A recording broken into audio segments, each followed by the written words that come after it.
O auditório da Universidade de Lisboa estava em silêncio absoluto quando Sofia pegou o microfone.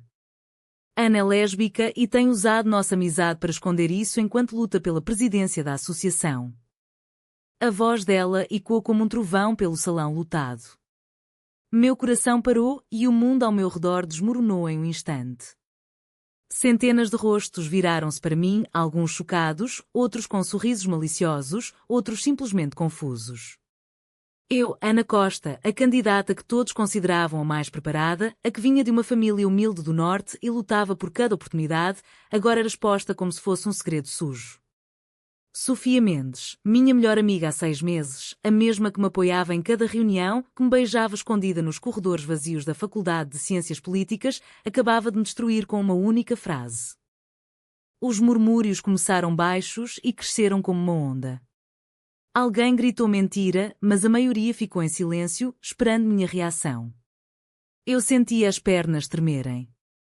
A eleição para a presidência da Associação de Estudantes não era só um cargo de faculdade, era a porta para estágios em Bruxelas, contatos com partidos políticos e um futuro que eu construíra tijolo por tijolo desde que saí de Braga com uma bolsa de mérito. E Sofia sabia disso melhor que ninguém. Ela era filha de um deputado influente, tinha tudo servido em bandeja de prata, mas escolhera competir comigo de igual para igual. Ou pelo menos era o que eu pensava. Naquele momento, enquanto o moderador tentava retomar o controle do debate, eu revivia em flashes tudo o que nos levara até ali. 6 meses antes, no primeiro dia de aulas do mestrado, Sofia sentou-se ao meu lado na aula de políticas europeias. Você parece alguém que não tem medo de lutar, disse ela com aquele sorriso confiante que me desarmou. Eu ri, respondi que lutar era o único idioma que eu conhecia. A partir daí, estudávamos juntas até tarde na biblioteca, trocávamos ideias sobre como reformar a associação e aos poucos as conversas viraram confidências. Uma noite, depois de um seminário sobre igualdade de género, ela confessou que nunca se sentira atraída por homens. Eu, que sempre guardara meu segredo como um cofre trancado, senti o muro cair. Nosso primeiro beijo aconteceu no parque junto ao Rio Tejo, escondido pela escuridão. Ninguém pode saber, sussurrei. Ela concordou. Nosso mundo é competitivo demais. Amor é fraqueza aqui.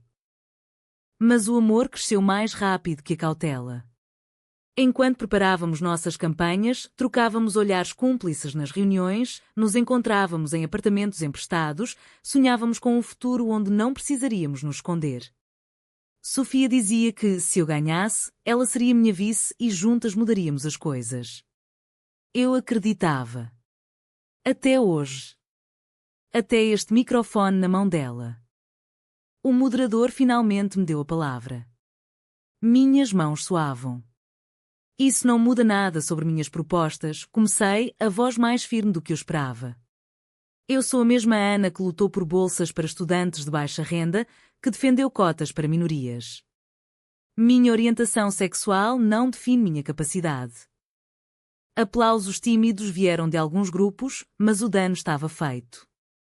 No final do debate, Sofia ganhou por margem pequena. Eu saí do auditório com a cabeça baixa, sentindo olhares que antes eram de respeito agora carregados de piedade ou desprezo. No corredor, meu telefone não parava de vibrar. Mensagens de apoio misturadas com insultos. Uma colega de turma escreveu: sempre soube que tinha algo estranho em vocês duas. Cheguei ao meu pequeno apartamento em Alfama exausta. Liguei para Sofia, mas ela não atendeu. Pela primeira vez, o silêncio dela doía como traição pura. Por que ela fizera aquilo? Teria sido pressão da família? Medo de que nosso segredo vazasse e destruísse a carreira dela também? Ou simplesmente ambição crua, a mesma que me atraíra tanto? Eu não sabia. Só sabia que, pela manhã, teria de enfrentar a universidade inteira sabendo que Ana Costa, a lutadora, agora era lésbica. E isso mudaria tudo. A manhã seguinte foi pior do que eu imaginava. No café da faculdade, os grupos se dividiam. Alguns amigos de longa data me abraçaram, dizendo que não importava. Outros desviavam o olhar. O pior foram os comentários sussurrados. Ela usava a Sofia como fachada, coitada, deve ter sido difícil esconder. Eu mantinha a cabeça erguida, mas por dentro fervia. Tinha passado a noite em claro, relembrando cada momento com Sofia. As risadas nas noites de estudo, as mãos entrelaçadas debaixo da mesa durante reuniões, as promessas de que o amor seria mais forte que a política. Tudo mentira? Encontrei Sofia no pátio interno, perto da estátua de Camões. Ela estava sozinha, com o cabelo preso e olheiras que denunciavam uma noite tão ruim quanto a minha. Porquê? Perguntei sem rodeios, a voz baixa para não atrair atenção. Ela olhou para os lados antes de responder. Meu pai ligou ontem à noite. Alguém do partido dele soube dos rumores sobre nós. Disse que se eu não cortasse qualquer associação contigo, ele retiraria o apoio financeiro para a minha campanha e para o meu estágio em Estrasburgo. Eu entrei em pânico, Ana. Achei que expor você primeiro me protegeria. Suas palavras eram frias, calculadas. Eu reconhecia o tom, o mesmo que usava nas negociações de campanha. Você me sacrificou para salvar sua imagem? Sofia baixou os olhos. Não foi sacrifício. Foi sobrevivência. Você mesma sempre disse que neste mundo ou se joga ou se perde. Eu quis gritar, mas engoli a raiva. Em vez disso, virei as costas e fui embora. Dentro de mim, o amor que sentia por ela lutava contra o ódio que nascia agora. Como alguém que me conhecia tão bem podia me ferir assim? Os dias seguintes foram uma sequência de perdas calculadas. Meu vice-presidente, um rapaz ambicioso chamado Miguel, retirou o apoio e juntou-se à chapa de Sofia. Não posso arriscar minha reputação, disse ele sem coragem de me olhar nos olhos. As redes sociais explodiram com memes e comentários homofóbicos disfarçados de preocupação. Perdi 3 patrocínios que já estavam quase fechados para eventos da associação. Mas o golpe mais duro veio da reitoria, uma reunião privada onde me avisaram que, embora a universidade fosse progressista no papel, certos rumores poderiam afetar recomendações para bolsas de investigação. Eu saí dali com a certeza de que minha carreira académica estava em risco. À noite, sozinha, eu revia nossos planos. Sofia e eu tínhamos sonhado em criar um programa de mentoria para estudantes LGBTQ+, dentro da universidade. Agora, isso parecia uma piada cruel. Eu me forcei a ser prática. Comecei a mapear aliados que ainda restavam, um grupo de feministas radicais que me apoiavam publicamente, um professor influente que valorizava meu trabalho em políticas de inclusão. Decidi que não iria me esconder. Em vez de me encolher, organizei uma pequena coletiva de imprensa informal no bar da faculdade. Não vou pedir desculpas por quem sou, declarei diante de meia dúzia de jornalistas estudantis. E vou continuar lutando por todos os estudantes. As manchetes saíram mistas, algumas me chamavam de corajosa, outras de oportunista. Sofia assistiu de longe. Eu sentia o olhar dela o tempo todo. Uma vez, no elevador da biblioteca, ficamos sozinhas por 10 segundos. Eu sinto muito, murmurou ela. Eu não respondi. O elevador abriu e eu saí sem olhar para trás. Dentro de mim, a ferida sangrava, mas a ambição queimava mais forte. Se ela podia jogar sujo, eu também aprenderia. 2 semanas depois da denúncia, a universidade parecia um campo minado. Eu caminhava pelos corredores com a cabeça erguida, mas cada sorriso falso doía. Miguel, agora braço direito de Sofia, espalhava que eu usara a orientação sexual como estratégia de vítima para ganhar simpatia.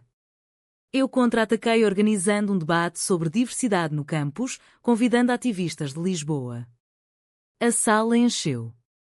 Sofia não compareceu, mas seu pai, o deputado Mendes, enviou uma assessora para observar. Eu sabia que era vigilância. À noite, recebi uma mensagem anônima: cuidado com quem confia. Meu sangue gelou. Abri o laptop e comecei a investigar discretamente. Descobri que Sofia tinha se reunido com o reitor 2 dias antes da Assembleia. O que ela prometera em troca do silêncio sobre nós? Dinheiro para o novo centro de conferências? Contatos políticos?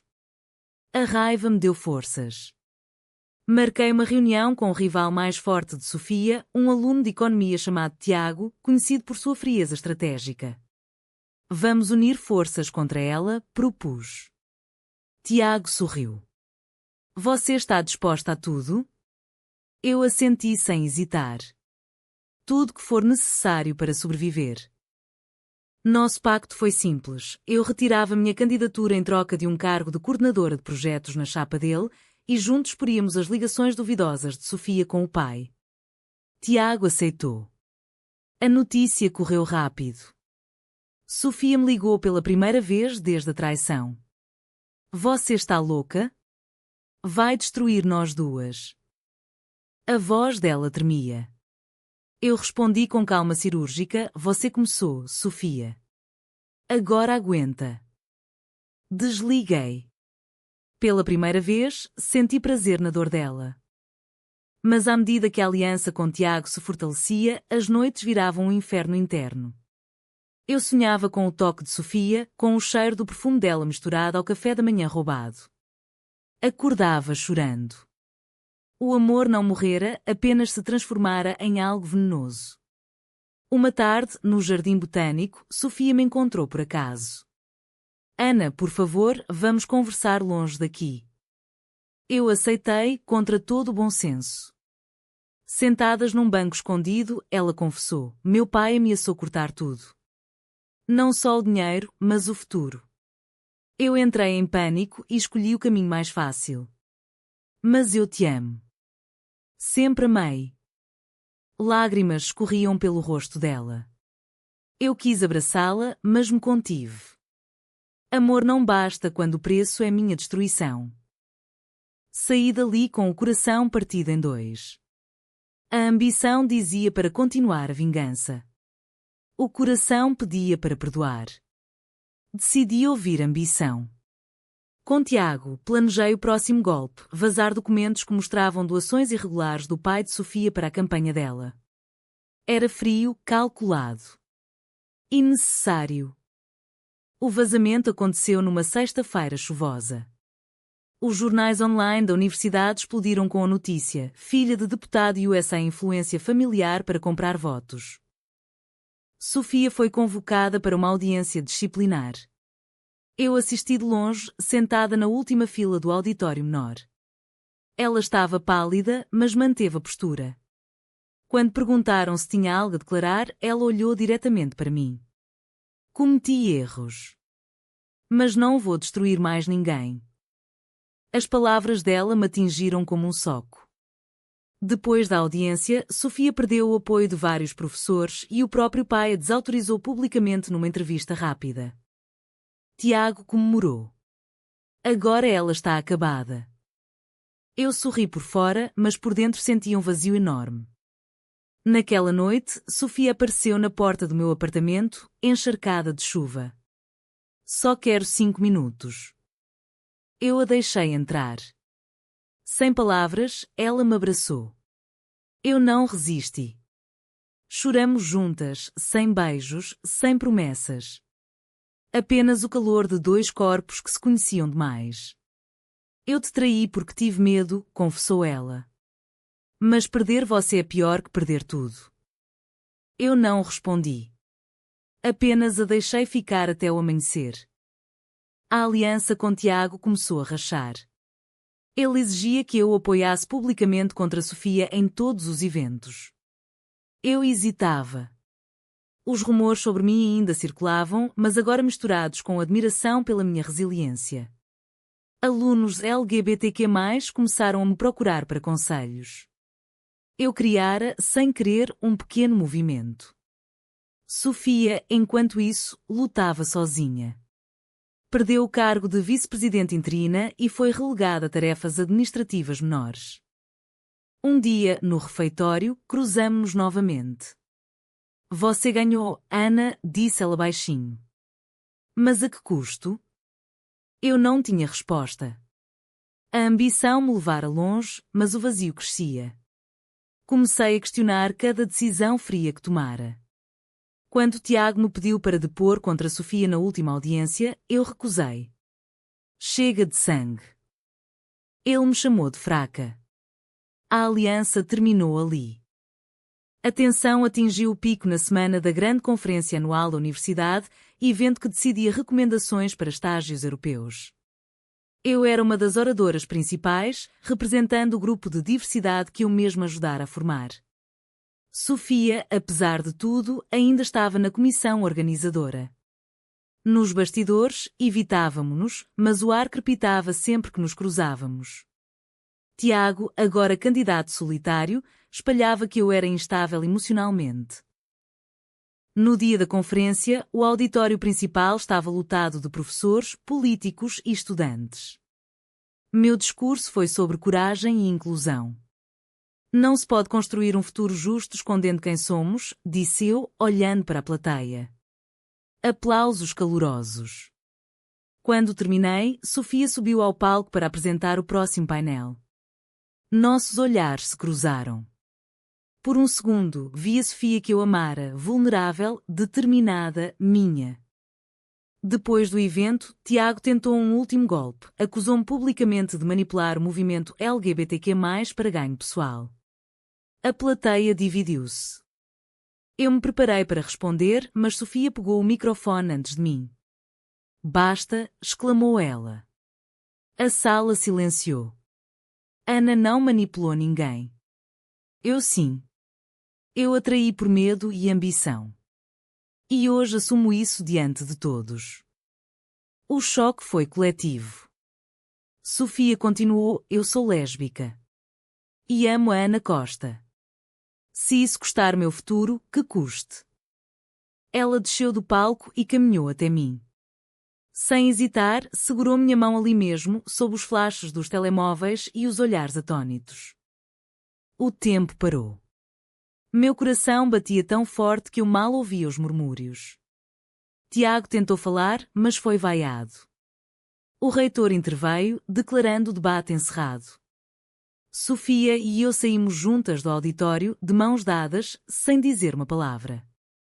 Pela primeira vez em meses, senti paz. Os dias seguintes foram um turbilhão controlado. A notícia correu o país. 2 estudantes de Lisboa assumiam publicamente seu amor depois de uma traição política. Meu telefone não parava. Convites para entrevistas, mensagens de apoio de todo o país, até uma ligação do pai de Sofia, que, contra todas as expectativas, disse apenas: cuide dela. Sofia perdeu o estágio em Estrasburgo, mas ganhou algo maior: liberdade. Eu, por minha vez, recebi a recomendação para Bruxelas, mas recusei. Quero construir algo aqui primeiro, disse ao reitor. Sentadas no mesmo banco do Jardim Botânico onde tudo quase acabara, Sofia apertou minha mão. Eu quase destruí nós duas por medo do que os outros pensavam. Eu sorri. E eu quase destruí nós duas por vingança. Somos iguais no erro. O sol de Lisboa banhava o Tejo ao fundo. Pela primeira vez, não nos escondíamos. O mundo sabia e nós sobrevivéramos. A associação elegeu um terceiro candidato, mas o movimento que criamos continuou. Juntas, lançamos o projeto de mentoria que sonhávamos. A ambição ainda existia, mas agora servia ao amor, não o contrário. Olhando para Sofia, percebi que as feridas não sumiram, mas cicatrizaram. E isso bastava. Você acha que o amor verdadeiro pode realmente sobreviver a uma traição pública motivada por ambição, ou confiança quebrada e irreversível? Verdadeiro ou falso?